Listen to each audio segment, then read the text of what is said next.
Light looks low. No, it does that. It's fine. Oh, there we go. It's good. It was a little weird. All right, so we can do this right here. I should put this right here. And we're going to go live in 5, Okay. 4. Every time. Hello, everybody, and welcome to this week's edition of the Media Boat Podcast. Hey, today is November the 20th, 2021. This is episode 306. Yep. If you don't know what the Media Boat Podcast is, we are a podcast about the media, including movies, television, video games, and music, not necessarily in that order. My name is Matt. His name is Mike. I'm Mike. He's Matt. We have a lot to get through, and we're going to try and rush through it as much as we can. Yeah. So, as we always start the show, we start with movies, and we always start the movie section with the weekend box office numbers. Rolling over from last week, your number one movie is still Eternals with another $26.8 million. That's at 118 domestic. Not bad for something that for was 2 just weeks. in theaters. For 2 weeks, that's 2 good. weeks. Following that, number two, Clifford the Big Red Dog, $16.6 million. That's sitting at 22 right now. That had its wide debut. Yeah, it got the extra bump from an early Wednesday release. Yeah. Number three, Dune with another 5.5 million. That's at 93. That will definitely pass 100. No issue there. Mm-hmm.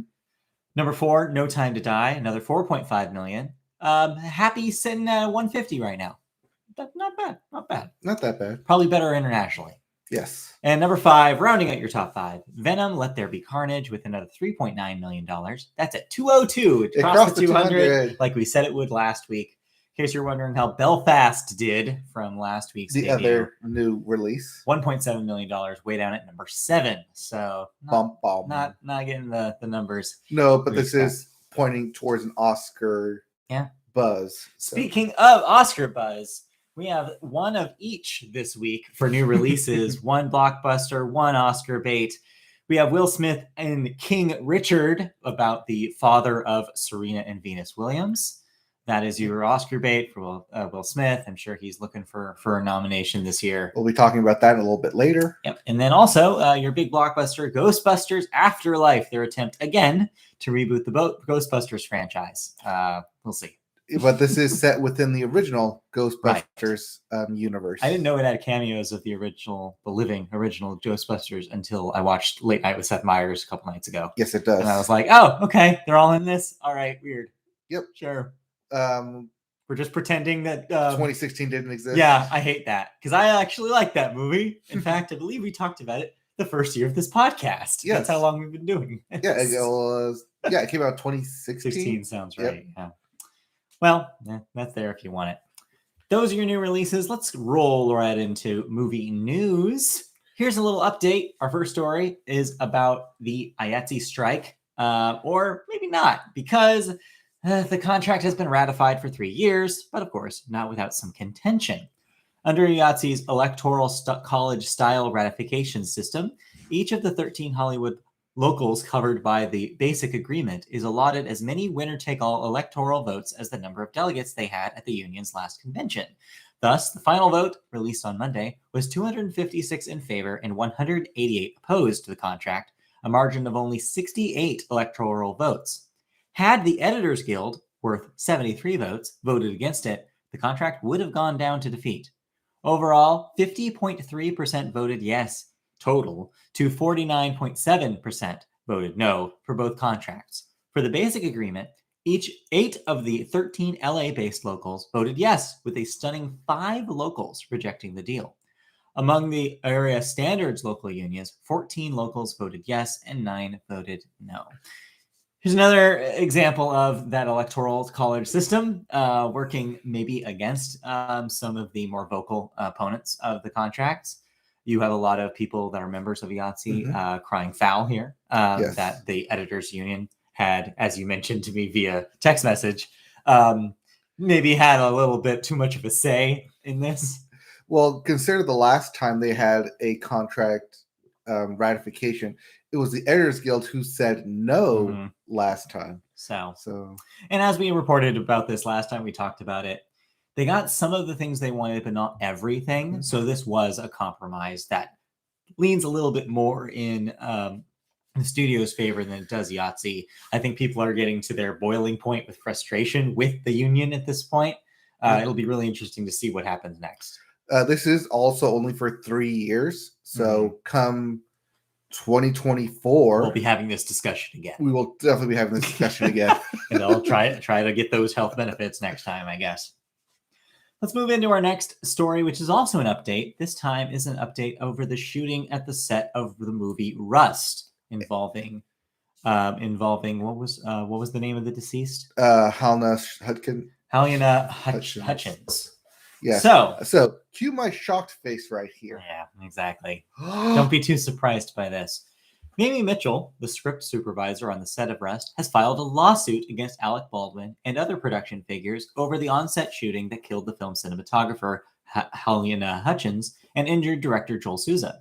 The lawsuit, which was filed in Los Angeles, accuses Baldwin of choosing, quote, to play Russian roulette when he fired a gun without checking it and without having the armorer checking it in his presence, said Mitchell's attorney. Quote, Alec Baldwin should have assumed that the gun in question was loaded unless and until it was demonstrated to him or checked by him that it was not loaded, the lawsuit states. In addition to Baldwin, the lawsuit names the film's production company, Rust Movie Productions, LLC, armorer Hannah Gutierrez-Reed, assistant director David Halls, and other production members. Mitchell's lawsuit follows a similar one filed last week by Rust's chief lighting technician, Sergei Svetnoy, who sued Baldwin, Halls, Gutierrez-Reed, and other defendants for negligence that caused him, quote, severe emotional distress. The Santa Fe Sheriff's Office is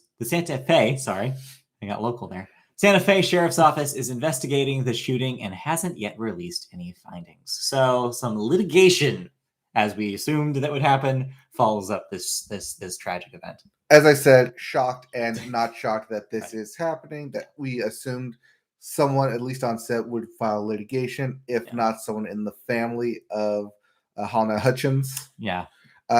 Interesting to note that the lawsuit is taking place in Los Angeles when the shooting took place in New Mexico. And that's likely because the company is based in LA, if I were to guess. And a lot of the people probably live there. Yes, Alec Baldwin and his company is probably based in LA.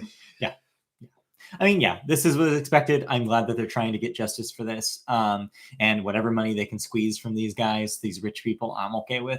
So, they're just, again, just to reiterate what we said before, just keep safety in mind. Safety has to be a priority on these shoots, especially when weapons are involved, whether you think they're loaded or not. Correct. All right, let's move on to thoughts. You saw the aforementioned King Richard. You've seen Will Smith's Oscar-worthy performance. The question is, was it? One word to describe the film King Richard. All right. Captivating. Okay, sure. Every time I wanted to look away, the film was like, no, you're going to pay attention to this scene. Every time I wanted to do something else, this film was like, no, we're going to choose this scene and make it dramatic and make you watch it. Mm-hmm. And then it was like, oh, not like now I can like do something like go to the bathroom or something. I was like, no, now it's the sports scenes, and you love the sports scenes, and we make it dramatic and sports scene. Yeah. So cool. In short, I like this film. All right. So, okay, I have one big question to ask that I think is the main argument that maybe people are saying against this film. Does it center the father more so than the talent, the ridiculous talent that Venus and Serena have and have led them to their championships? Does it maybe rewrite history to say, actually, they're good, but really, it was this guy? Well, anyone can be good, but if you have someone there to push you to be great, that's where the story focuses on. Do you think, though, that steals some of the thunder, I guess, away from the narrative that they have done it themselves? Well, no one does it themselves. Yes, I know, but you know what I'm saying, right? I know what you're trying to say. What you're trying to say is wrong. But you're basing this just off of the film. Well, I've seen interviews. So this is not a direct retelling. Okay, this is based on the true story. There's a lot of stuff that happens in the film that happens elsewhere. But in order to make the narrative kind of fit and mesh well, they combine certain elements and kind of put it in a lighter tone. Does it ever have Solo syndrome where you're like, oh, that's why this happens later in real life or something like that, where you're thinking maybe too much about how it links to their careers later? Only at the end. Okay. Only at the very end when Will Smith is talking to daughter Serena. Daughter Serena is like, this is Venus's time, but your time's coming soon. She'll be number one, but you'll be like the greatest of all time. I was like, oh, how cheesy is that? Really bad. Speaking of which, how was Will Smith in this? Do we see a Best Actor nomination? I would see a Best Actor nomination. Do you see a win?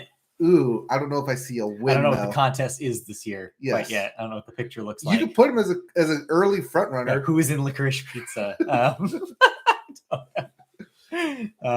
Yeah, I mean, I could see it, but so overall, do you think? So this is to be clear, this is only theatrical right now, or is this streaming? Oh no, this is streaming. This is HBO Max. HBO Max. Okay. This is one of the last films on HBO Max. I believe the last one will be Matrix Resurrections, right? Coming Christmas Day, December, yeah. And then that contract ends, right? And then it's HBO over. Max. So, is this a worthwhile thing to spend if you are maybe fans of Venus and Serena, want to know more about their lives, or just want to watch a really good performance? So I watched it because it was sports related. Sure, yeah.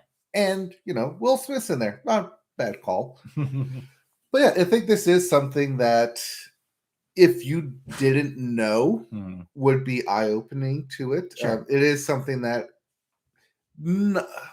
it does take the Hollywood liberties. I will get that out of the way. Of course. As most biopics tend to do. Biopics. Make it sound like a surgery. It is a surgery. They're surgically inserting themselves into the lives of the past to cut it up and create this new narrative. Sure. Okay, so is that a recommend? I mean, patented recommend? I recommend it. All right. I recommend it one, based on wanting to know more about Venus and Serena and their trainings, bringing up. Will Smith does a really good job. It also shows comparing this to the HBO documentary that just came out for Tiger Woods. The 2-part on Tiger Woods and his dad, and how his dad kind of trained him in a similar fashion. Sure.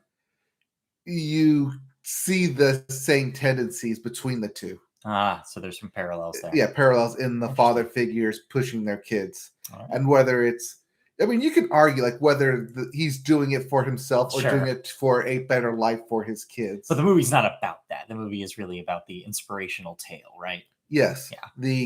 The sisters from Compton who conquered the world on the tennis court. All right.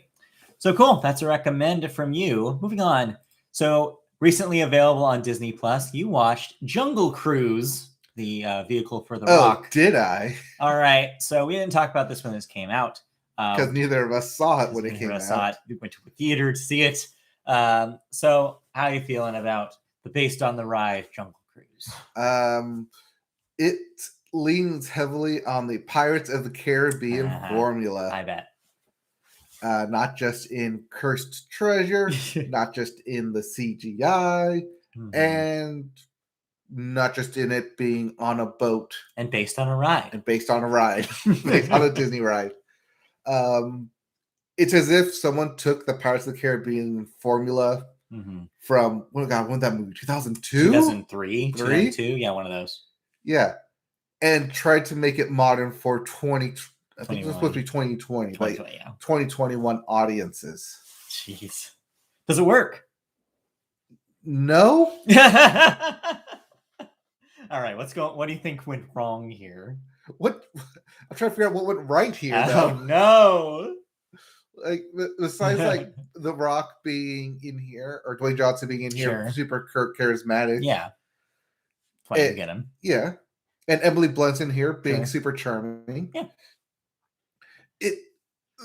the script doesn't mesh well. Yeah, it's like you're jumping from plot point to plot point, and you're trying to figure out a way to make each plot point work, and it just doesn't for the most part. Yeah, I'm glad I didn't spend money on this.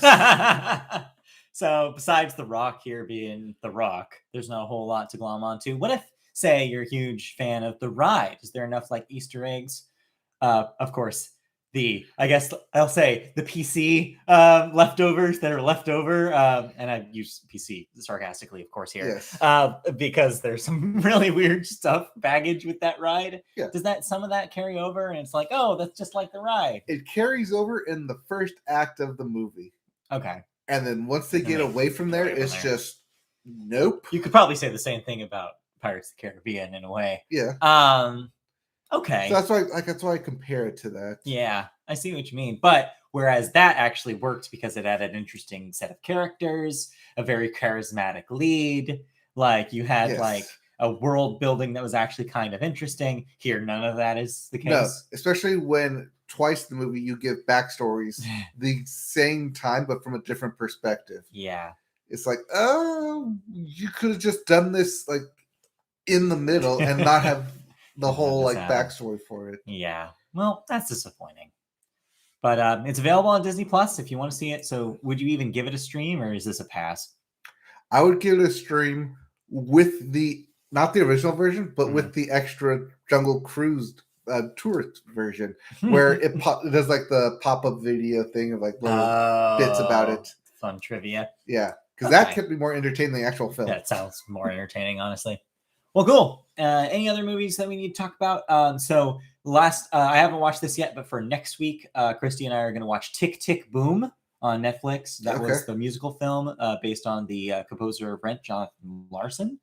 I believe it's starring Andrew Garfield. Yeah, I've seen that. Yeah, we were going to watch that last night. We changed our mind. We might watch that tonight or tomorrow, so I'll be able to talk about that next week. Oh, that's on Netflix? That's on Netflix. I may give that a watch. All right. Well, next week, watch this space. But for now, let's move on out of movies and into television. And we always start television with the Sports Corner, as we point to the Sports Corner. And of course, the big news this week was the Major League Baseball many awards that they gave away at the end of the season. But the biggest of all, of course, are the MVP awards. We have the American League MVP being unanimous this year, and us here in the Los Angeles metropolitan area are very, very happy. Shohei Ohtani, our hometown hero, has won by unanimous vote. In case you were wondering, the only other unanimous winners in the American League in the history of the league are Hank Greenberg back in 1935, Al Rosen back in 53, Mickey Mantle in 56. Yes, that Mickey Mantle. Yep. I mean, you could say that blank for every one of these. Yes. Frank Robinson in 66, Denny McClain in 68, Reggie Jackson in 73, Jose Canseco in 88. Although Frank Thomas, may not anymore. Yeah, I don't know if we give him anything at this point. Frank Thomas in 93, Ken Griffey Jr. in 97, and Mike Trout, also of the Los Angeles Angels, in 2014. So that's 10 that he's following there. He's number 11. Meanwhile, there have been 7 unanimous winners in the National League, in case you're wondering about the National League MVP. So, what does this say about the Angels having 2 unanimous MVPs on their team? And haven't won a World Series since 2002. Haven't made the playoffs since 2014. Makes you think. It definitely makes you think, hey, we got a pitcher now. Yay. Hey, he might be okay. And a hitter. Hey. We spent way too much money on him, but we got him. All right. But he has Thor hair. He does have Thor hair. Other awards from the league included Robbie Ray from the Blue Jays and Corbin Burns from the Brewers won the Cy Young Award. Randy Arozarena from the Rays and Jonathan India from the Reds won the Rookie of the Year. That's a different award. That's a completely different award. Rookie of the Year awards. Kevin Cash, not that Kevin Cash. Rays from the Rays and Gabe Kapler from the Giants won Manager of the Year. And Vladimir Guerrero Jr. from the Blue Jays and Bryce Harper of the Phillies won the Hank Aaron Award for slugging. Harper, by the way, second National League MVP. Yep. So funny enough, his first National League MVP was also a unanimous award winner. Well, there you go. One of those 7. So, yeah. So, congratulations to all the winners. We continue through the offseason with maybe a lockout on the horizon. Yeah. The MLBPA is currently in renegotiations again. It sucks for us because we were going to see a spring training game in March. May or may not. Asterisk on that one. So, we'll see. On pause for now. Unfortunately. We'll have more news of that in the future. But for now, any other sports stories that we need to talk about here? Yes, for the second week in the row, the Lions have not lost a game. Well, there you go. Do they actually win this time? They are 0-7-1. Wow. They tied the Steelers. So while not a loss, still not a win for the Lions. That's wild. That is wild. All right. This also does mean that, unfortunately, they will not be the first team to go 0-17. Oh, well. Anything else in sports before we move on to television news? Nope. Basketball is playing basketball. Hockey is playing hockey. And probably the biggest thing that happened in sports, stadium news. Oh, yeah. We should at least talk about that briefly. Because, everyone was talking about this. It is probably the biggest, weirdly enough, the biggest story besides the MVPs. Yes, our local Los Angeles. I don't want to Staples put it in Center. here because it is kind of local, but I saw it talked about everywhere though, and it's stupid. Yes, Staples Center is being renamed thanks to a contract ending with Staples. Crypto.com Arena purchased the naming rights for $700 million. Yeah, for 20 years. Yeah, 20 years. So get ready to hear for 20 more years, for 2 decades. Crypto.com Arena. Yeah, it's going to be really dated in 5. Yep. Maybe 2. Maybe 2. See how this is already going. How long did the Enron Arena last? God, you're right. That's a good comparison to make here. So yes, next time you watch a Lakers game, try to ignore it. No, Christmas Day. Yeah. When the Lakers play on the Brooklyn Nets on Christmas Day will be the official unveiling of the new Crypto.com Arena. I wouldn't mind if it was just Crypto Arena. No, Crypto.com. It's the Crypto.com part that bugs me. Hey, it could be the Coinbase.com Arena. It could be worse. So maybe I don't know. I'm gonna still call it the Staples Center for at least the next or the 7 Crypt, years. I think is what people settled on. Yeah, that's what I'm selling it on to. We're calling it the Crypt. All right. Which is funny because I'm looking to go to a game before it changes. Yeah, and after Center on the 22nd, and then after on the 26th. Yeah. So good luck with that. All right. I wonder if they'll let you purchase it with Dogecoin. Let's move on, please, for the God's sake. Out of sports. One sweet seat for a Dogecoin. God. Let's move into television news proper here. Our first story is about Endeavor. Yeah, that Endeavor. You know them. The one that broke up. Yeah, well. Was forcefully broken up. Yeah, well, South Korean company CJENM, I don't know what that stands for, is making a $775 million investment by buying an 80% stake in Endeavor Content, the production company that Endeavor was forced to divest after losing a showdown with the WGA.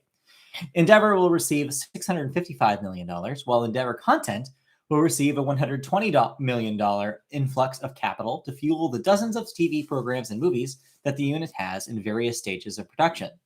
In January, Endeavor reached a settlement with the WGA that called for it to divest the majority of its interest in the scripted film and TV operations of Endeavor Content, which has co-produced such series as BBC America's Killing Eve, AMC's The Night Manager, Hulu's Normal People, and 9 Perfect Strangers.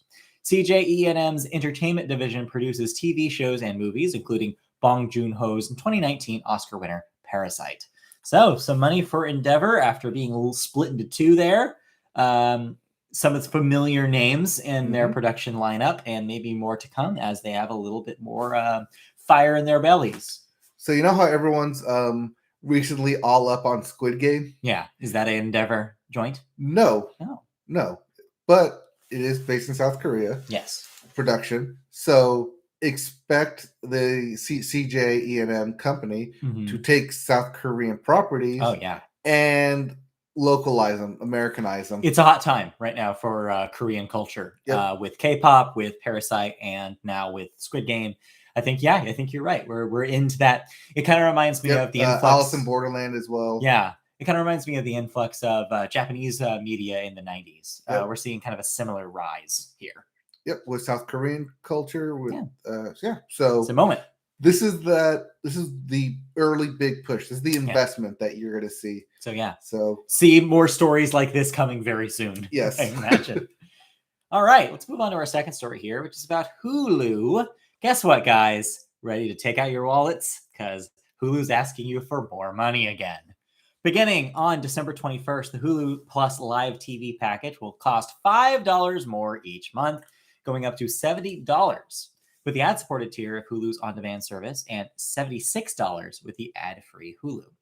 To soften the blow of the monthly price hike, Hulu Plus Live TV subscribers will also have access to Disney Plus and ESPN Plus at guess what? No extra charge So- included in your price. So that Disney bundle that they've been advertising, Yeah, they're rolled in. transitioning that to the Hulu and Live TV bundle. It might be good for some people. The price increase follows one that was just phased a year ago by Hulu, which moved it up to $65 where Yep. it's been. That move resulted in some short-term subscriber erosion, me included, but was cited by Disney last quarter as a boon to direct-to-consumer revenue, which jumped 38% over the prior year quarter to $4.6 billion. I wonder why they did it then. Hulu is at carriage tensions with Sinclair Broadcast Group over its CBS affiliates and only recently came to terms with the NFL Network. AMC and Hallmark are not part of the new live offering. So a couple of networks hemorrhage here, a couple of deals, though, with the Disney Plus and ESPN edition. But without regional sports networks, it's still useless to me. And I think a lot of people are going to run into problems with that. For Hulu, a lot of people, thanks to our friends at Sinclair. Or not thanks to them. But yes. But yes. As soon, go to DirecTV for all. Yeah, I mean, if you want all sports, it's hard to say that. It's hard for me to. So right now, baseball's over. Yeah, baseball's over. So I have moved my tier down DirecTV stream. I'm not trying to shill for them. I'm just telling you facts here. $69.99 a month right now for basic cable package without those regional sports. Goes back up to $90 when I get the regional sports package running again. Right. So really, if you compare $76 for the same content you're getting to $90 adding the regional sports, is really just up to an individual what they value that regional sports content for. If you think that's worth another $15 a month, then or however the math rolls out, then maybe it's worth it to you. But it's all more expensive than it should be. I mean, it is the reason why I still have cable, because I need the hockey and the basketball local sports going on. Well, the sad part is if I went with my cable package through Spectrum, which I'm already getting internet, it would be more expensive because they make me rent the physical DVR. Yeah. No matter what. Yeah. I argued with the customer service dude. The only time I ever argued with the customer service dude was when he was like, "Oh, you can't do this. You can't do this package unless you rent our physical box." I'm like, if I can use Apple TV, why do I need to rent the physical box? He's like, "Sorry, there's no way around it. You have to do it." I'm like, all right, well, I'm hanging up on you because that's ridiculous. I'm going to go to AT&T. I told him that. Right. And he was like, well, okay. And I'm like, well, you left the sale, dude. I don't know what to tell you. Because the physical box, they can charge a monthly fee on it. They could hemorrhage. And so that put me over the $100 mark. And I was like, I'm not spending $100 and something on top of the $100 and something I'm paying for internet every month for you. This was the Media Boat Podcast rant about cable companies. All right, now segment. Let's get off our soapbox. Yes, let's move on. That's it for television news proper. You watched a couple of television shows. You want to talk about them real quick? Yeah, a couple of hot shows that we watched last year. Yes. I've come back for season 2. Come back for the second seasons. One for the kids and one not so much. So let's go for the kids. All right. Yeah, tell me about this. I didn't even realize that season 2 was up. Yeah, it went up last Friday, I believe. And if you enjoyed season 1, you'll enjoy season 2. If you didn't enjoy it as much as I did, you're going to have the exact same problems. Okay, all right. And I'm running into the exact same problems. The voices just sound older. Yes. Like they did in season 1. We're talking about, of course, Animaniacs. Animaniacs on Hulu, the reboot in its second season. Yep. I like the animation. The animation style is still good. It was still good in the first season too, yeah. But the voice acting, I don't know why. I think it's just because it's off. They're older. They just don't deliver as quite as hard hitting anymore. Yeah. Not as fast paced. It does feel like they're a step behind what, say, normal animation is at right now. And I say normal animation when I'm talking about, like, say, adult animation, because I just watched Big Mouth and Inside Job on Netflix, which was fast paced. I think that was the kind of the double-edged sword here, is that you want to get the original cast, because if you didn't, a lot of the fans would have been like, what the hell, they're still alive, why aren't you using them? But the bad news about that is that you're going to have deteriorated performances. I mean, Simpsons fans have been decrying that over the last 10 years. That cast is getting very old as well. You hear it in their performances. They don't sound like they did before, and it affects the delivery of a lot of the jokes.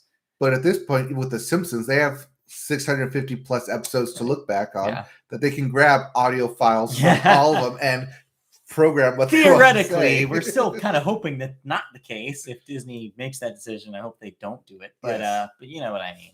It's like, yeah, it's different with Animaniacs because there's only 100 episodes of the original show. Right. No, it's under. It's like 97. 97. They purposely didn't get. You know what I mean. Yeah, they purposely didn't do the 100 episodes. Well, does the direct video film Wacko's Wish count? Technically, even with it only gets it up to 99. Whatever. Anyways, not until the Hulu did it. Technically, cross it to the hundreds. Whatever. Anyways. One of my favorite fun facts that I never get a chance to bring up. Sure. Well, because how often are you talking about the Animaniacs? I mean, not often.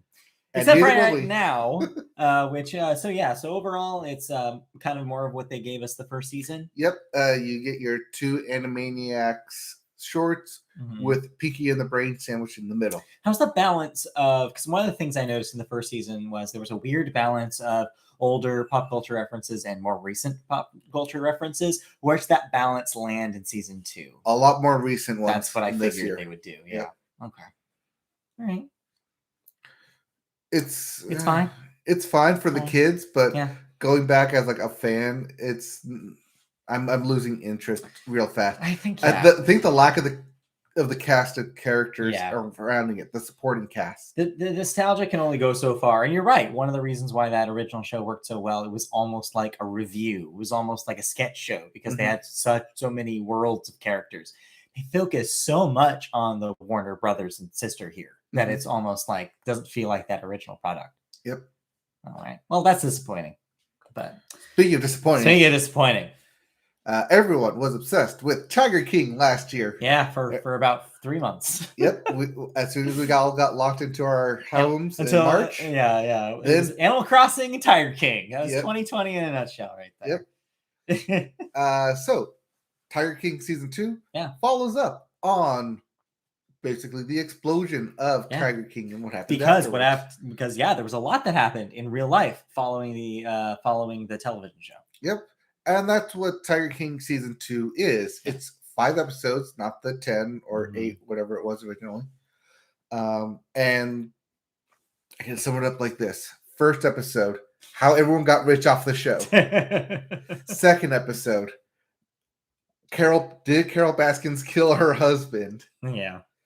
Third episode, did people try and conspire to put Joe Exotic in jail? Fourth episode, free Joe Exotic, like the tour, where eventually like they ended up in January 6th in Washington, D.C. And then episode 5, the closure of GW Ranch and Carol Baskins taking over ownership of it. And that more or less gets you to present day, right? And that's present day. And that's what those 5 episodes are. So, of course, my question is, and this is always the case when we talk about a documentary series or film that is about something that happened recently, do you learn anything new here? Or if you already kept up on the news, is this just stuff you already know? If you there's some new stuff, but not a whole lot to keep me entertained. Okay. Because for me, the big story that I followed was the closing of the GW Ranch. Sure. And it being moved to Carol Baskins and her taking all the tigers out.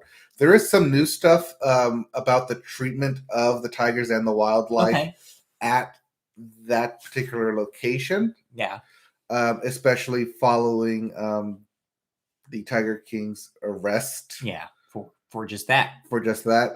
And kind of like why he's in jail. Right. And that could be necessary context for people who there's only some watched the context first season and didn't know about the real world. Yeah, there is some more context added. Okay. But it's also shorter.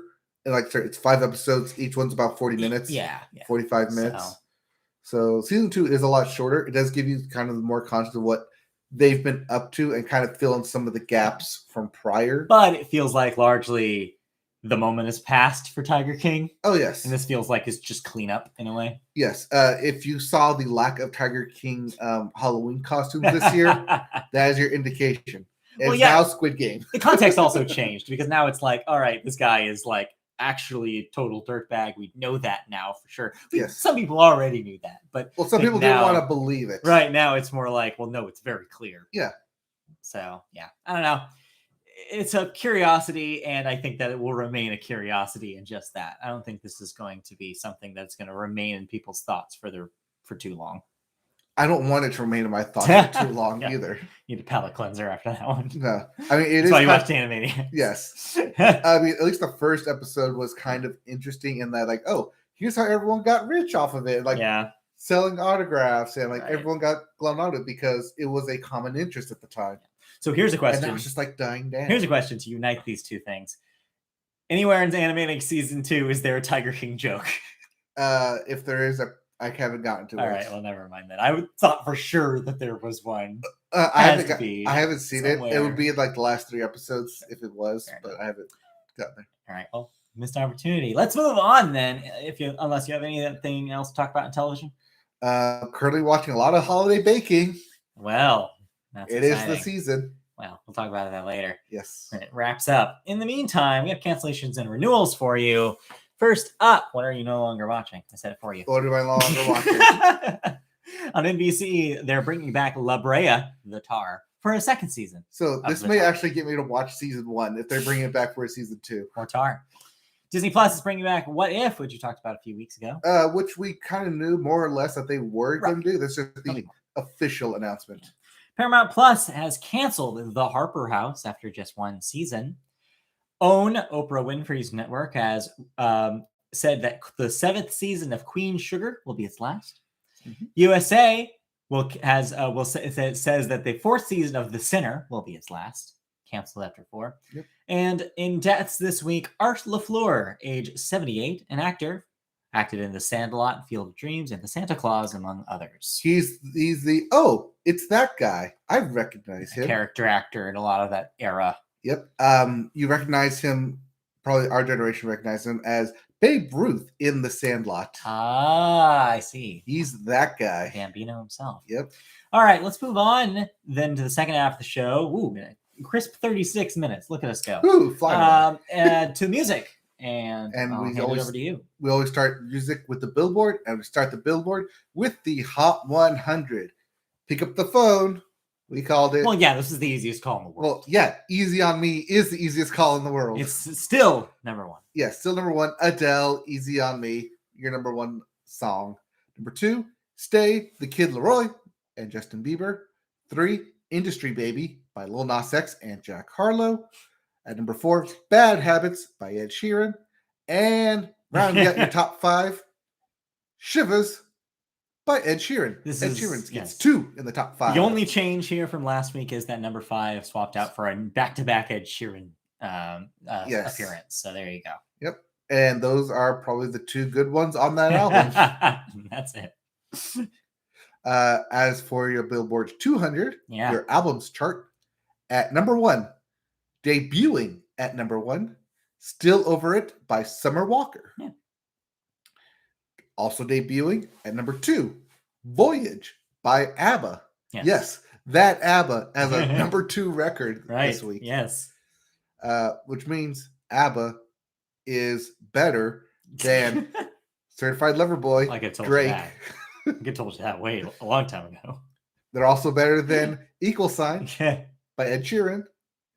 And I think we can all agree they are all better than... They're all better than Dangerous, the double album by Morgan Wallen. And of course, next week will be the first week of eligibility for Red Taylor's version. It will definitely be your number 1 record.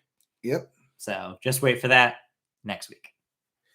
If you didn't like any of those albums, we have new releases. Yeah, they came out yesterday. Yep. So these are albums that you can listen to right now, including Snoop Dogg Presents, The Algorithm. Yeah. By Snoop Dogg. Yeah. Motor Heart by The Darkness. Yep. That's The Darkness. Yep. Like.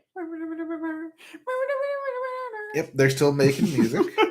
Blood Moon, 1. Yes. By Converge. Just Converge. By Converge.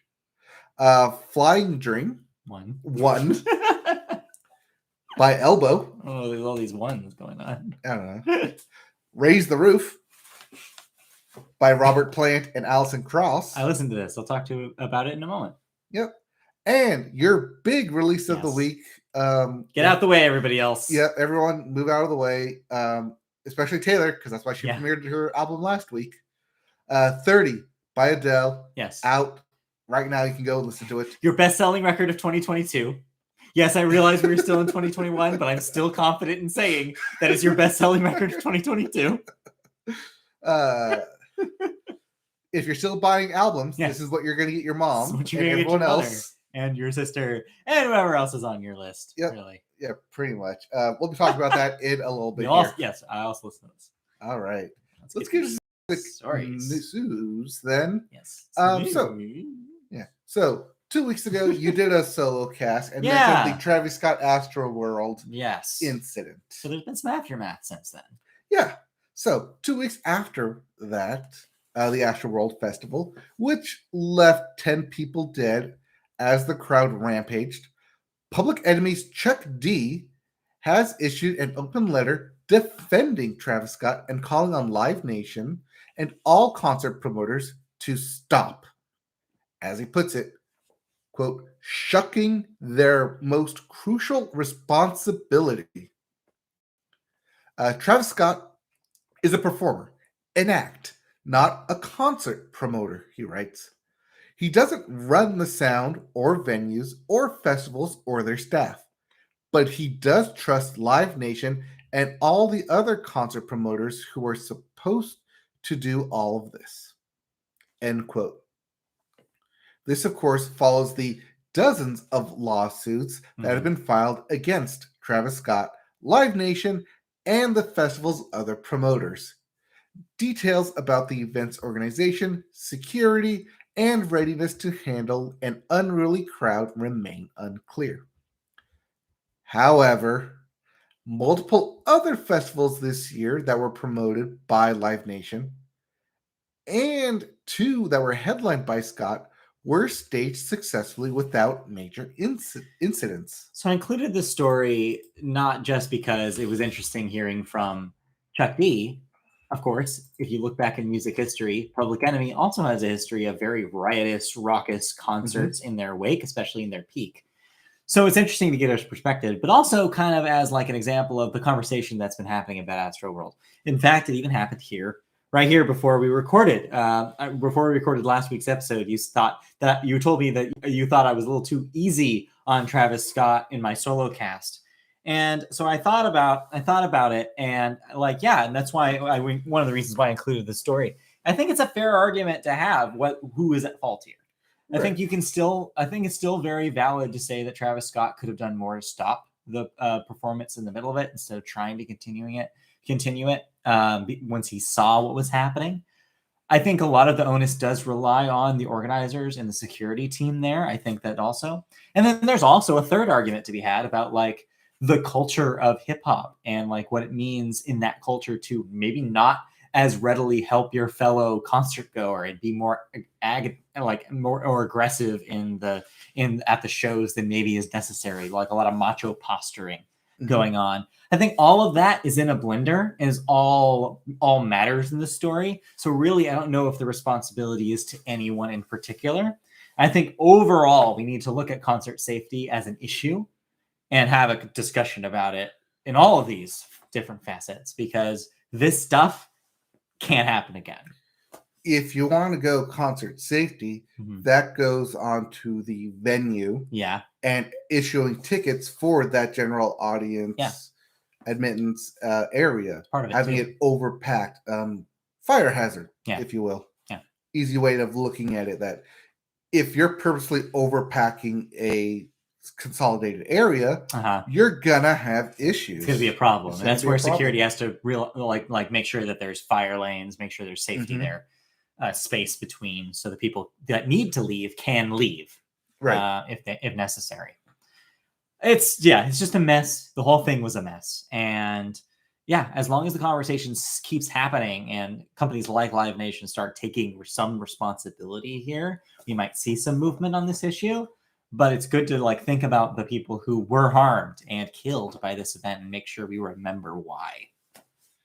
Right. 10 people died because of this. I think it was 7 initially, and then 3 over the course of a couple weeks from their injuries. Right. Yeah, it's a bad scene. And yeah, we just need to make sure that at least where we as an like them as an industry are having this discussion and making sure we can prevent it going forward. So yeah. Also note that Travis Scott and Live Nation are named in the lawsuit because when you submit a lawsuit, you have to name someone, and that's where it happened, Astroworld. Right. All right. Let's move on to some lighter news then, shall we? Yeah, sort of. What do you mean, sort of? This is a better story than Travis Scott. Yeah. Because it deals with Taylor Swift. Yeah, who's still hanging out in the news. Yep. So, Meet About favorite Taylor Swift reissued her album Red, Taylor's version, last week. And now iHeartRadio is starting to listen to her. Yeah. So when Taylor Swift first began releasing re-recordings of her old work, which started earlier this year with Fearless, it kind of appeared that many radio stations were sticking to the Big Machine oldies that they still had on file if they were playing any of her old catalog at all. For example, if they wanted to play Love Story, a single off of Fearless, often they would just grab the original Fearless edition and not grab the re-record even after those re-records were available. Yep. But now, sorry, let's make that a little bit more booming then. But now, the largest radio chain in the country, iHeartRadio, is making a public pledge that its stations will abide with Taylor Swift's wishes and stick with her remakes as they come in. Quote, whenever Taylor re-records a new track, we immediately replace the old versions, said Tom Poldman, Chief Programming Officer at iHeartMedia. Quote, our stations will always deliver songs that artists are eager to share and fans want to hear. Listeners have made it known that they cannot wait to hear Taylor's version of each track. We are thrilled to provide a platform to share those with them, as well as all the stories behind the songs from Taylor herself. So yeah, end quote. It's not really news as much as it is a confirmation that Taylor is getting the what she intended for this. Oh, but this is news though, because this will help Taylor versions track on the charts. This will put money into her pocket and not Big Machine's pocket. I mean, yes. But again, though, that's what her intention with this project was from day one. This has always been the intention. So it's just, it's interesting that, we finally have the biggest radio conglomerate in the nation finally saying, like, we're going to do it, confirming that they're going to do it. It's interesting, especially in the wake of Red. 2 of her biggest radio singles ever were off of that record. So it makes sense to do this move now, so that way a lot of that traction happens. It's interesting to have confirmation finally, and I'm sure it will just continue and will spread to other big radio companies. Well, when Fearless came out, you mentioned that you immediately replaced the old songs with the Taylor's version. Because why not? Because they're so close to the originals. You're not losing a lot of nuance by doing that. And as it mentions here in the article, it's what the artist wants you to hear. It's her intention. It's their intention. So good news. news. Yeah, good news. All right. Ready. We have 2 albums to talk about. Where do you want to start? I'll be real brief about the one that won't take me as long. I listened to Raise the Roof by Robert Plant and Alison Krauss. If those names sound familiar, there's a reason. Robert Plant, of course, famous from Led Zeppelin back in the 60s and 70s. And then, of course, Alison Krauss, the former leader of most Grammys won by a woman before Beyonce took that title earlier this year. A bluegrass and country music standard bearer, I guess you could say, and has been recording music since she was 18. Both legends in the music industry. This is not the first time they collaborated. Avid Grammy viewers might remember back in 2007, they released their first duet record called Raising Sand. Went on to win the 2008 Album of the Year that year in the Grammys. So this is their follow-up to that. Years later. Wait, so almost 15 years later. Almost 15 years have passed since that record. And that made me feel old. And also to make you feel old, not much has changed. They sound very similar to how they sounded 15 years ago, even though they're, of course, much older, especially Robert Plant. He's getting up there. Well, yeah, if you're a star in the 70s, here we are in 2020s. Yeah, you can imagine, but they haven't skipped a beat. Production is still... the production responsibilities are still with T-Bone Burnett, who you might recognize as being a very important producer in music. Produced the first record, is credited with its success in a lot of ways as getting that gritty kind of acoustic, kind of folksy feel to really come across. Does the same here. Overall, I think the record is a little moodier, a little slower than the first record. Not as many kind of experiments in like kind of rockabilly that the original record did. I was a fan of that first record. Fun fact. I was still kind of in a country zone back then. And so I was following Alison Krauss. And I had a good time with that record. And I remember being kind of like surprised when it won the Grammy because I was like, wow, something I listened to as a teenager actually like won a Grammy for Album of the Year. I don't know. This is neat. And thus your love of music was born. It was maybe a seed that planted there. But yeah, I think this one... That Robert planted there? Aha, I see what you did there. I think this one, there's a lot to be gleaned here. I think if you're fans of either of the musicians, there's a lot of fun stuff here. And it's cool to hear people in there, like such legends, like continue to make music in this kind of vein. Is it a Grammy contender again? I think it's a little bit more of a crowded field this year. And so I hesitate to put them as a sure thing. But hey, maybe you'll see them pop up in other categories. But yeah, it's cool to see them going, and they just announced a tour together for 2022. Hey. So if you want to see some legends on tour doing some of this music, you can. So yeah, it's neat. It's a nice, relaxing record. Expect this to hear this in your nearest Starbucks very soon. But we're here to, of course, talk about the biggest release of the week. Taylor's Red version. We talked about that last week. Or what it would have been if it hadn't moved up. Yes, no. Instead, she cleared a path for none other than Adele, who, of course, has released her latest album, 30. 30. Yes, following her record-setting album, 25. 25. 25 was the last one, and then 21 prior to that. Yep, and 19 prior to that. 19 prior to that. So she's gaining gaps in between albums. Well, of course, that's for a reason. The context of this record, of course, is that since 25's release, she was married, then divorced, and has a child.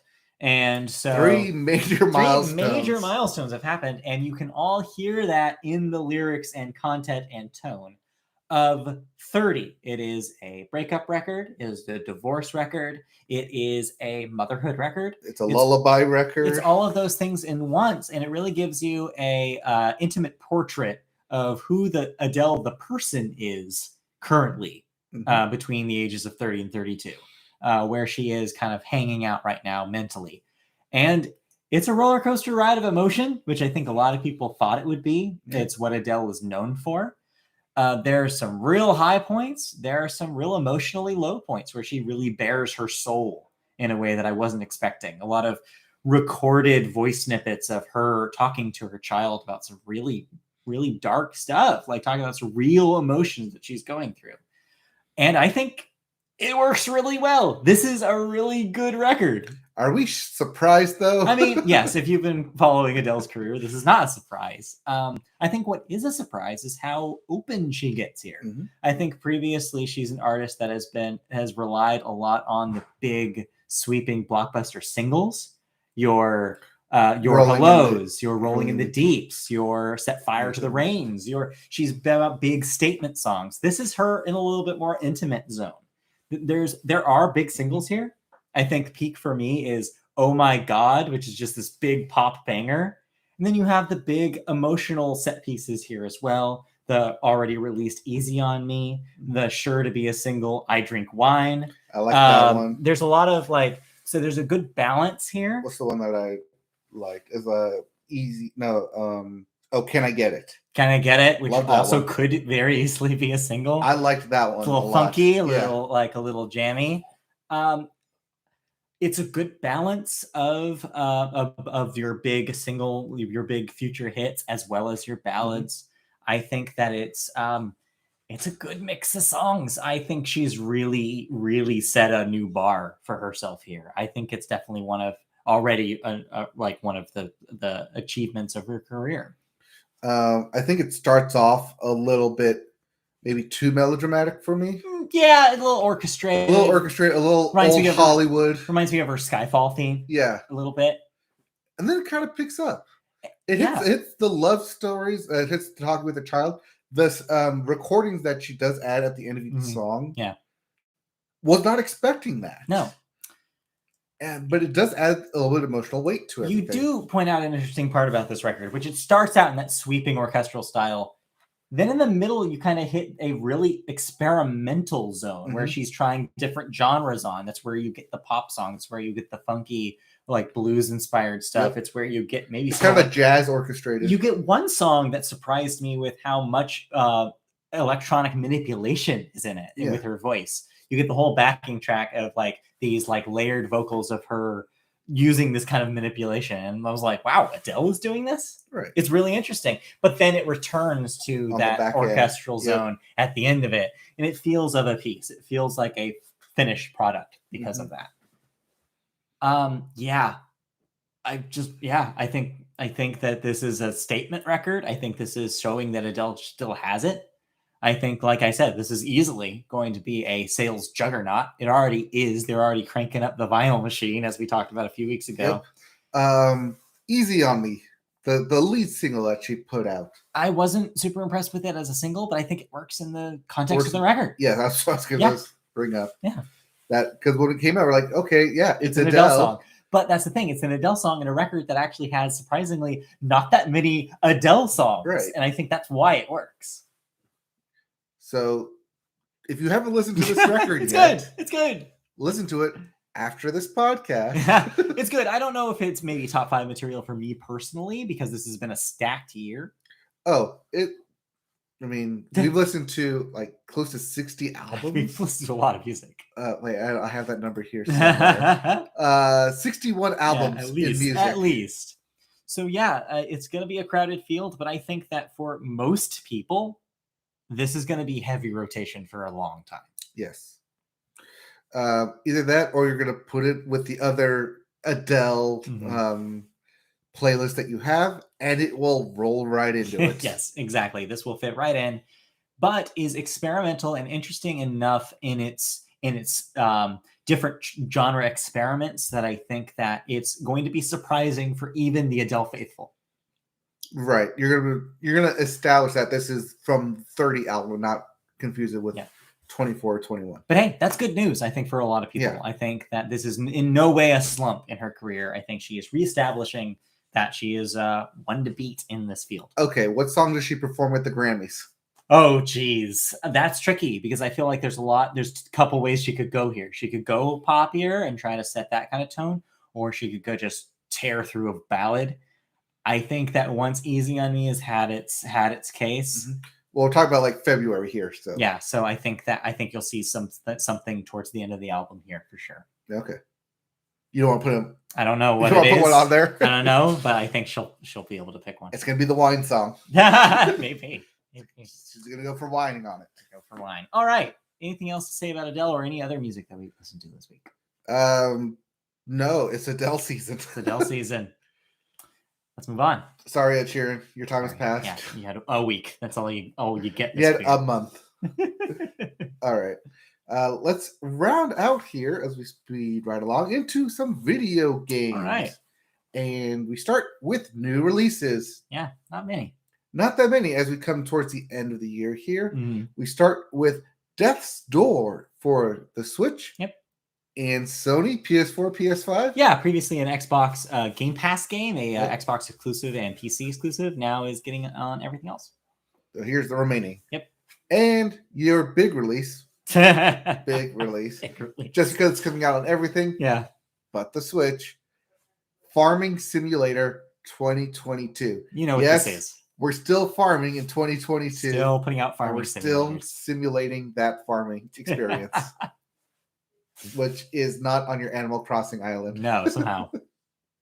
All right, those are your 2 releases. All right. Let's get into some video game news. Yeah. And we start with Bobby Kotick, aka the CEO of Activision Blizzard. This is our further newest update in the saga, the Activision Blizzard saga that will not cease to end.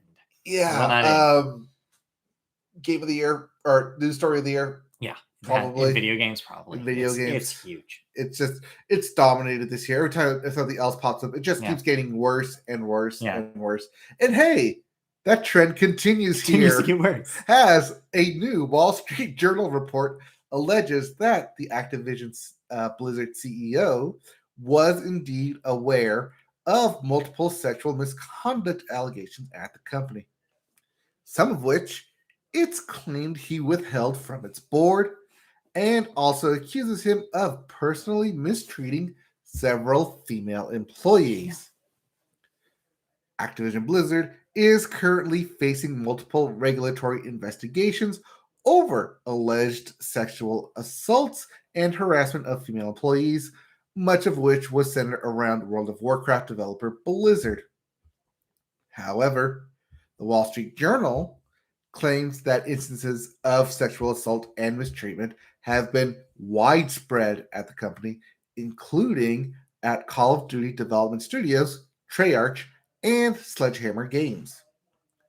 While Bobby Kotick reportedly told company directors and other executives that he was unaware of the many allegations, the Wall Street Journal says it has received evidence to the contrary from various sources, including interviews with former employees and internal Activision documents. Yeah. Reacting to the report, the Activision Blizzard King Workers Alliance said it would stage a walkout and demand Bobby Kotick's resignation. So, as a follow-up to the story, a walkout did occur the day that this news broke. There was some footage of local Irvine Blizzard offices of a bunch of people outside staging that walkout. Doesn't seem to have made much of a dent on the company, though. The board has already said that they still are supporting Kotick. However, it may have complicated relationships with other companies. You had Sony's Jim Ryan make a statement that day saying that he was concerned about the allegations and they would question their ongoing relationship with Activision Blizzard going forward. And Phil Spencer over at Microsoft had a similar statement that he said basically that he would be looking into their relationship with the company following this report. And so, yeah, it seems like the industry as a whole, a lot of media outlets that focus on video games, including Polygon, have issued statements encouraging the resignation of Bobby Kotick. Seems like overall the industry as a whole wants him out. And it's all clear here in this report that I think you're right. I also think that it's ridiculous that he's standing by this, that the board is standing by him with such glaring evidence to show that all at the top was no exception to the corruption happening here and may have, in fact, kept a lot of it secret and caused it not to go public. Caused it to continue festering within the company. It's ridiculous. When this stuff goes all the way to the top, which we always assumed it did, it means that the whole thing needs to be dismantled. It means this whole thing is broken. Right. And not coming down on anybody on it and allowing it to continue. He's allowing it as CEO for it to continue to happen. But the frustrating thing is, as of this recording, this happened days ago. This happened early last week. As of this recording, there's still no movement on this. No comment by Kotick himself. No comment for the company about his removal or possible removal. Nothing. Silence. Except for one thing that they posted on social media of the company that Activision said, which they said that they're going forward, presumably going forward, they have a zero tolerance policy on a sexual mistreatment or assault or reports of similar engagement. But with the exception of the CEO, they've said straight up that because they don't have enough evidence, the zero tolerance policy does not affect Bobby Kotick. We're back to square one. There, as it mentions, there is still an internal investigation. Yeah. Right now, that's just pins and needles for us. Yeah. Eventually, that shoe is gonna drop, I hope. and the report will come out. It looks dark though. Right now, where we're at right now is it looks like the tyrant is impossible to dethrone. It seems like, because he's just so powerful, so rich. I don't know if we're gonna see it happen the way we want it, unless the board finally rebels, which I'm not sure it will. It's okay, just hit him where it hurts. The wallets. Hopefully, but we'll see. Or not buying Overwatch 2. Yeah, but eventually, or Call of Duty. Yeah, but the conversation about what a public boycott of Activision's games can do is questionable at best. Mm-hmm. You have different developers saying different things. You have some developers being like, yeah, well, we're still working for the company. Maybe you should buy our game. To others saying, actually don't, because you're supporting this monster. I don't know. It's so muddled and there's only so much we can do as long as the very powerful board of directors is supporting him. There's only so much we as consumers can say. Yeah, it's tricky, but yeah, you're right. This story just continues to snowball, continues to get bigger and bigger, and who knows where we're going to end up. It's going to hit something eventually. Maybe. All right. Let's move on to our final story, or stories, as we get to the bits. Yeah, there are a handful of interesting things happening besides that big story that I felt were worth a mention. Yeah. Including, what might be the other big story of this week. Yeah. Rockstar admitting that its GTA trilogy reissue, re-release, remaster, we want your money, has some issues. Oh, yeah. As we talked about last week. Yep. Frame rate issues, glitch issues, content that shouldn't have been in the game issues, a bunch of they apparently run badly. Yep. They will issue a re-release patch and relist original ports on the digital stores. So yeah, part of the launch of this was that they removed ports of GTA 3, San Andreas, and Vice City from platforms like Steam, like their own Rockstar store, from mobile stores. Now they have said, well, hey, we'll put these original ones out just for the time being, so that way if you want to play those versions, you can, because these versions, we admit, are broken, and we need to really reconsider them. Or, just give us GTA 6. Or not. We'll see. In other news, in Microsoft news, Halo Infinite will get a multiplayer. In fact, it already has one. This dropped this week out of nowhere. It seemed like at the 20th anniversary Xbox showcase stream that they did, they had mentioned kind of obliquely that this may or may not happen. And sure enough, there was a limited style surprise drop of the multiplayer. So if you have Game Pass right now on Xbox consoles or on PC, you can, or Steam on PC, you can download and play in Halo Infinite's multiplayer modes right now. However, campaign co-op and Forge mode will become delayed. So you won't get to play either of those modes until 2022. Seems like maybe mid-2022 for Forge. That's a long time to wait. But campaign will still be delivered the original date that will be coming up very, very soon. So there you go. So just time for the holidays. But yeah, you're free to play multiplayer, and already is setting huge records on Steam with concurrent users. So jump in while the iron's hot. A lot of people are getting back to the Halo. I have not played it yet. I will hopefully get some Halo action in today if I can download that on the PC. Yeah. Also, speaking of Halo news, the first trailer for that new Halo TV series on Paramount Plus officially out. And they did the one thing I didn't want them to do. They gave Master Chief a color. They confirmed that he's going to be white. Yeah. I like the ambiguousness of it. You're right. That being said, it is what we thought it was going to be. Yeah. It looks like the teaser. It's not really a trailer. It's a teaser. And the teaser is really just like, here's Master Chief. Yep. So yeah, it's so maybe a little unclear what it is about, but it'll focus on the Chief because, of course, it will. Because that's all you want in Halo. You want Master Chief. Well, Master Chief. Because they tried it with One the time they Halo tried it Wars. without it didn't work. It didn't work. Yeah, sure enough. All right. So we had Super Smash Brothers. Yeah. We had Nickelodeon Brawl Stars. Yeah. And then we had Space Jam 2. Yeah, well. Not in that order, but okay. Huh? Not in that order, but okay. No, not necessarily in that order. But now Warner Brothers is officially announced the rumored, and now confirmed game Multiverses. So yeah, we talked about this on the show before when it was all but confirmed. Mm-hmm. Now we have official confirmation as well as some more official art and footage and trailer. Yeah, it looks exactly like you thought it would. It looks like a platform fighter with Warner Brothers characters. Yep. So you can see Superman fighting Jake from Adventure Time. With Bugs Bunny. With Arya and Stark from Game of Thrones thrown in there. Yeah.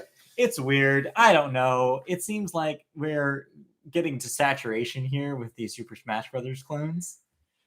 I don't know. What's just that with the multiverse? Yeah. That's clones. The other thing that people pointed out after this kind of announcement, which is like, it's a weird line between we're putting out this fun fighting game with our characters and then the multiverse is the future of our company, which maybe Warner is a little erring on that side, which is kind of weird. Weird vibes going on there. So yeah, I don't know how to feel about it. I think the weirdest part about all of this is that Nintendo was on the forefront of it with Super Smash Brothers, and they didn't even realize it. Yeah. Like back in '99 when that game first came out, I don't think they had even thought for a second that it was going to be the future. I'm using quotes here. 20 years media later. Companies 20 years later. It's ridiculous. Yeah, they're like, oh, it's just a fun side game project that we're working on. Wouldn't it be fun if Mario and Pikachu beat each other up? Like I'm already doing that, like right here with my own toys. Right. Can't I just do that in a video game sense? And now all of a sudden, companies think it's like printing money, and it's going to be the future of them. It's obnoxious. It's weird. Hopefully, the game is okay. That's all I have to say. They do kind of emphasize a co-op style playing. Yeah. So we'll see how that works with solo play. It's a neat gimmick, but I don't know if it'll work. The last time we had one of these with the gimmick was PlayStation All-Stars, and no one liked it. So, well, except for you. I enjoyed it. I enjoyed seeing my favorite characters. Yes. All right. Next. Next, more video game bits. Saints Row. Yeah. The reboot. Yes. The delayed. Yeah. We knew it was going to be delayed to what we assumed was going to be February was the original date. Then we got pushed. We figured end of the fiscal year in March. Now push even further back to August of 2022. This is disappointing. I was looking forward to this as a fan of the Saints Row franchise, seeing what they were doing with it. Seemed interesting. And yeah, it's kind of sad that we have to wait until the summer to play it. But hey, maybe it'll take a little longer. Maybe it'll be even better. So we'll see. I did think it was quite quick of them to put a release date at the same time they released like an official teaser trailer. It did seem like a quick turnaround. You're right, from reveal to release. So it's not super surprising, especially with COVID protocol, that it is getting delayed.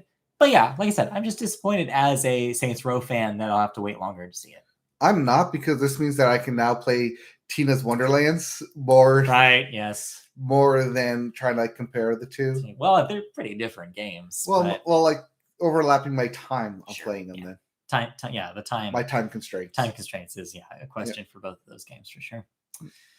And lastly, the golden joysticks. Oh no, sorry. That's a different thing. That's a different thing.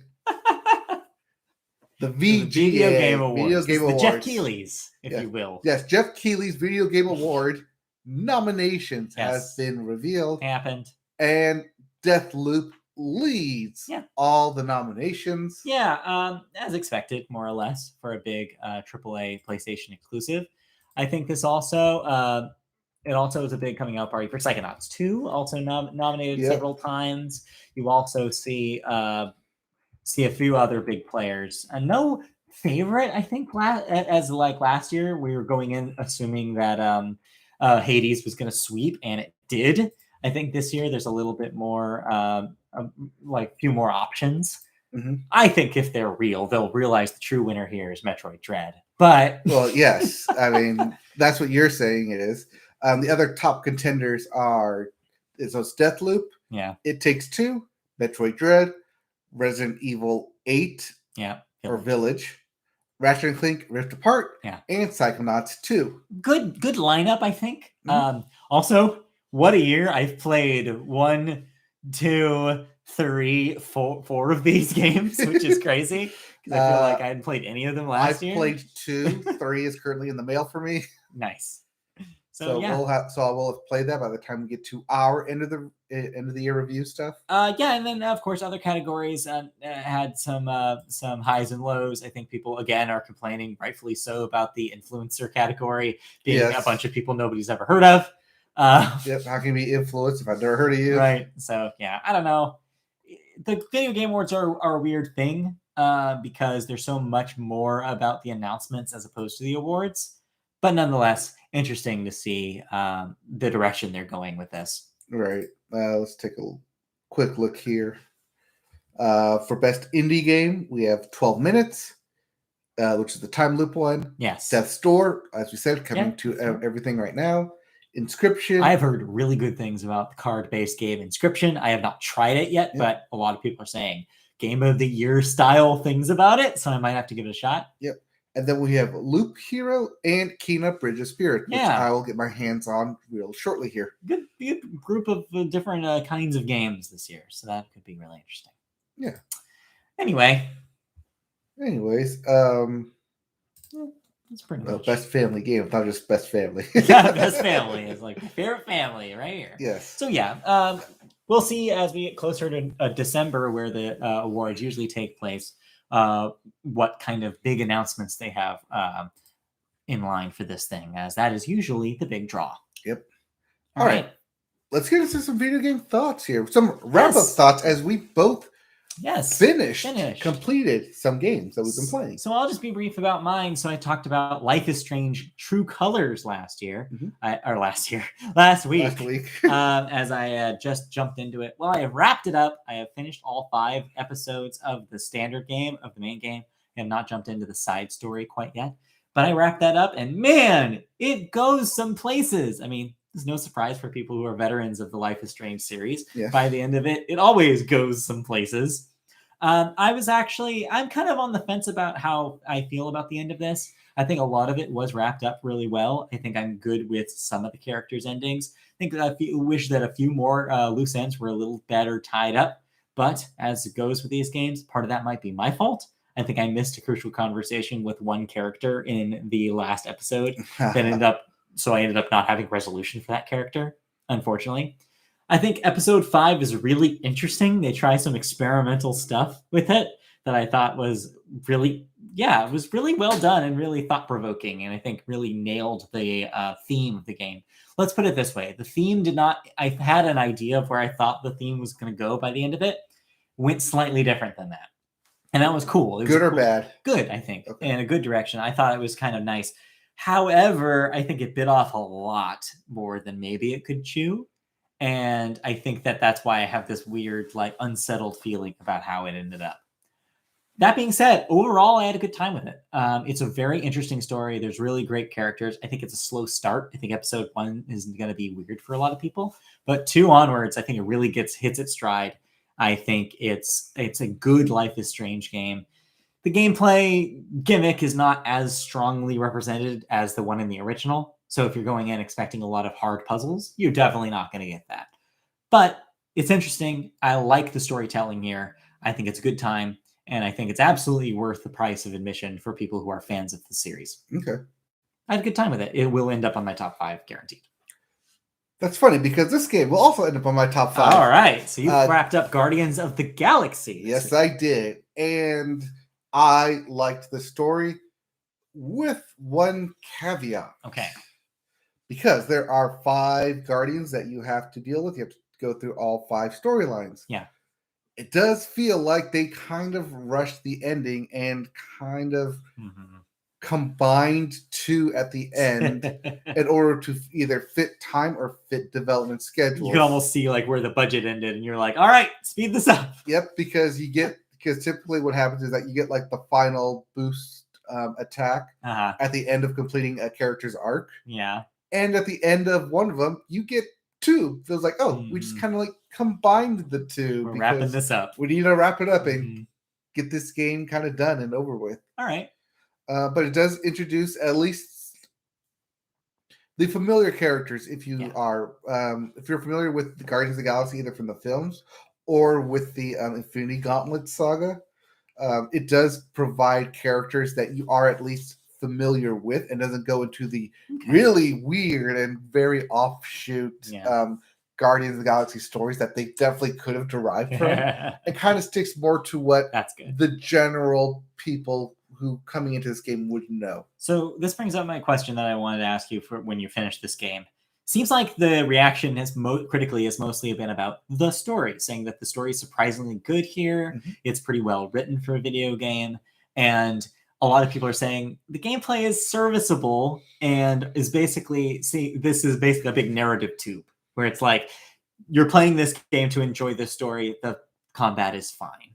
Where did you end up landing on the balance between the story and the combat here? I think people are saying the combat is fine because it is very team-based where you don't have to do a whole lot. You can eventually, once you have everyone leveled up, you can let your team just fight everybody and have the AI take care of it. So, I mean, other than that, you as the character you're controlling, Peter Quill, running around and just shooting everybody or waiting, basically buying time for everyone's power-ups to activate so you can use those to defeat people. I can see that argument, but I had a fun time with it. And activating the team-up mode with everybody automatically triggers a different kind of song and funky beat to it. So like, oh, I like this is going to be the big boss battle here. Let me quickly activate it so I can play through this with the funky beats in the back. Nice. And by funky beats, I do mean the cataloged audio that they do have on hand that they had to pay for licensed songs. And it's surprising which songs they got in here. Because you have to in a Guardians game. Guardians is so now linked as a franchise to licensed music. Thanks, James Gunn. Yeah, you can't not do it. Yeah, thank you, James Gunn, for that. Right. But it works for it. Yeah. And when you do activate it, it is like, oh, I love this song. And it does kind of give you that upping beat to it. And well, it adds that little extra touch flair to what otherwise would be either boring horde battles or epic boss battles. That's cool. So I'm glad that it worked. So where do you land on the story? Did you think it's as good as people are saying it is?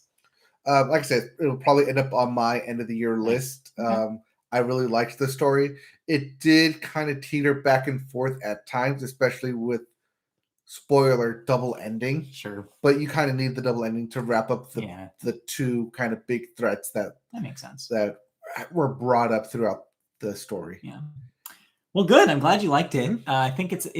I wouldn't say it's a divisive game. I think overall, people enjoy it, but I think that there are a handful of people who are like, it's not enough. Like, it's not enough to like be one of the best of the year. But overall, though, people are liking it, I think, way more than people thought. I think a lot of people are liking it because they're comparing it directly to Marvel Avengers.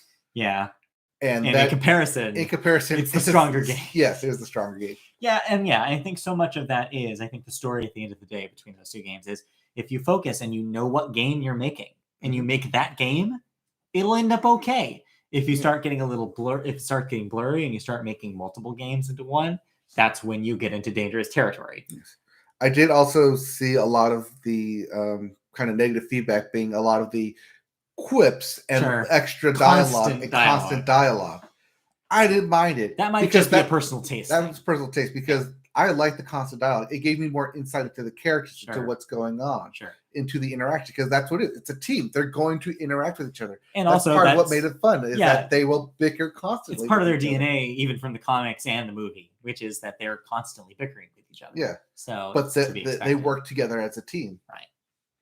Well, I'm glad you liked it. I'm glad that it ends up being a fun time. I don't know if I'm gonna have time to try it before the end of the year, though. But maybe we'll see. And I got to return what I have right now. Yep. Oh, just a little bit of a follow up.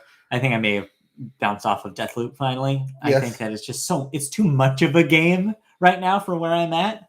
And I'm like, that's why I played through Life is Strange instead, because I was like, this is a little bit more digestible. I can approach this at night, like after dinner, you know. Because Deathloop, I saw myself hitting the wall like this is what you want me to do, right? Like, okay, Yeah. I'm tired here. I can't figure this out. Let me go over here. I think And what then I'll it's like, say. Oh, now Yeah. you tell me I'm supposed to be over here to figure out what to do over there. What I'll say about Deathloop is I think it's a very well-made game. I think it's a beautiful looking game. I think it is going to be it's like Returnal. It's going to be a great game for the kind of people that it's made for.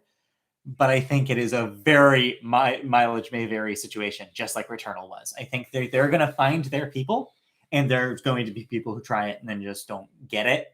And unfortunately, I think that, or maybe they get it, but they just don't have the capacity for it at the moment. I think we just kind of landed on that side of the argument for now. Yeah. I think I will think of it for my list at the end of the year, but I don't know if it makes it because I just didn't play enough of it. But yeah, so that's Deathloop. We didn't ignore it. We tried it. Maybe it's not for us. If you don't want to play through Deathloop, there is a 12-minute speed run you can watch instead. There you go. Last thing I want to say about video games before we wrap up today, though, is Black Friday sales are on both digital platforms starting this week. So if you're looking for any of the games we just talked about, I believe Life is Strange and Guardians are getting discounts starting this week on both Xbox and PlayStation and Steam, all of them. You can start looking at deals this week. I know Sony's have definitely gone live. So yeah, check that out for some deals. I know Life is Strange right now, $39. Yep. $35 to $39 on all platforms. And I think Guardians is $35 right now, or $40. So yeah, I missed Life is Strange by a week. Yeah. I should have waited, but whatever. Anyway, so yeah, this is the time to buy some of these video games if you've been waiting for them. So go for it. Yep. And with that, look at that. Right on time. Right at hour 30. Look at us go. Thank you for joining us on the Media Boat Podcast this week. We will be back next week, question mark? We'll have to talk about that. Next week is indeed Thanksgiving. Right. We'll probably end up doing a Wednesday episode. We'll see. Yeah. Before we get into Thanksgiving and holidays. I know I'm traveling for family purposes. But yeah, I will actually. We'll have to talk about this post-pod Wednesday because I might not be able to do Wednesday. But we'll talk about that. Yeah. But this also does mean that we are rapidly approaching December. Yes. And as we get into December, we get into a bunch of end-of-the-year lists popping up for everybody. No. Are you telling me this means I have to wrap up my lists? Because I have not even considered them. This means that we need to talk about when we're going to wrap up our lists. Oh, no. It's time. Yes, it is time. December is upon us. Just like every other major news article out there, end-of-the-year lists are coming. 'Tis the season. Like, immediately, like, that first week of December, lists will be dropping. Yeah. And people will be forming opinions on what was the best thing that happened or not happened this year. We'll see. So, yeah, we will have those conversations. We will let you know when we have an idea of our schedule going forward. But, yes, all that means to you, whether you're an old listener or a new listener, is bonus podcasts coming your way in the month of December about our favorites of the year. So bonus episodes are on their way. Yes. So look forward to that. In the meantime, thank you for joining us. We'll be back next week in some sort of show. So tune in for that. If you want to watch the video versions of our shows, you can go to youtube.com, search Media Boat Podcast, and find our channel. Like, subscribe there, comment, click the bell for notifications when we go live. If you want to listen to the audio versions, we're on podcast services such as iHeartRadio, the aforementioned iHeartRadio. Mm-hmm. You can find us on Spotify, Apple Podcasts, Google Play, Amazon, wherever you listen to your podcast, we are there. Search Media Boat Podcast. You can find us on social media. On Twitter, our handle is @MediaBoatCast. On Facebook, search Media Boat Podcast for our page. Comment and like there as well. You can find us MediaBoatPodcast.com for an archive of our shows, and you can see us. You can email us directly if you have questions, comments, anything about the show you want asked or answered.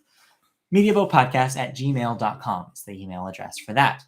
Thank you for joining us. We'll be back next week for another episode where we'll talk about all sorts of things like Tick, Tick, Boom, maybe more video game thoughts, maybe for some television, all that and more next week.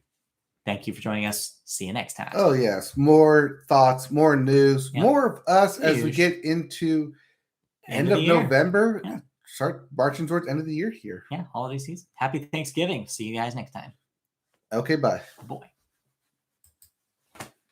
All right. Hey, we did it. Look at that. I knew we would. Hours and a half. I think it's because we sped through movies. Oh, we definitely sped through movies and TV because there's not a whole lot going on there. Yeah. All right. Bye, stream. Bye. All right. So Wednesday. So one issue with Wednesday.